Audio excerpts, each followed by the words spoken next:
Polling రోజు భారీ వర్షాలు, వాతావరణ శాఖ హెచ్చరిక, 5 రోజుల పాటు ఎల్లో అలర్ట్ జారీ చేసిందట. పోలింగ్ రోజు అడగోలుగా వానలు వానలేందో ఈ కాదు మొన్నటిదాకా ఎండ మండిపోయి మాడల్ బగ్గున మడతా ఉండే. 13 అంటే ఎల్లుండే పోలింగ్. ఇక ఇయ్యాలతోని ఎన్నికల ప్రచారం బంద్ అవుతుంది, సాయంత్రం బంద్ అవుతుంది, ఎన్నికల ప్రచారం బంద్ అవుతుంది. ఇక మరి ఏమవుతుందో ఏమో కానీ జర ఓటింగ్ లో పాల్గొనండి అన్న, ఓటు వాడుకోండి, ఓటు వేయండి.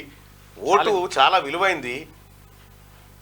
మీకు ఒకటి అర్థం కాదు, మీరు చదువుకున్న వాళ్ళు చాలా మంది ఓటు ఎత్తలేరు.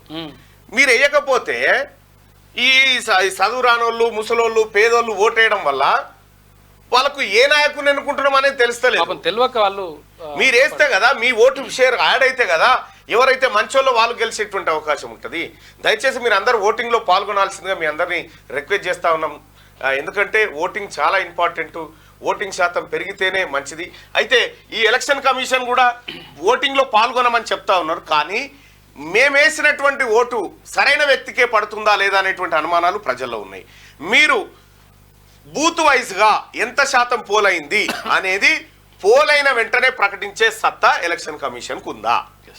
ఎందుకు ఇప్పుడు పోల్ అయిపోతుంది, 48 గంటల తర్వాత పోలింగ్ శాతం పెరుగుతా ఉంది, ఎందుకు జరుగుతా ఉంది? ఈ అనుమానాలు వ్యక్తమవుతా ఉన్నాయి. దీనికి వివరణ ఇచ్చుకోవాల్సినటువంటి అవసరం వికాస్ రాజ్ గారు అలాగే ఎలక్షన్ కమిషన్ మీద కూడా ఉంది.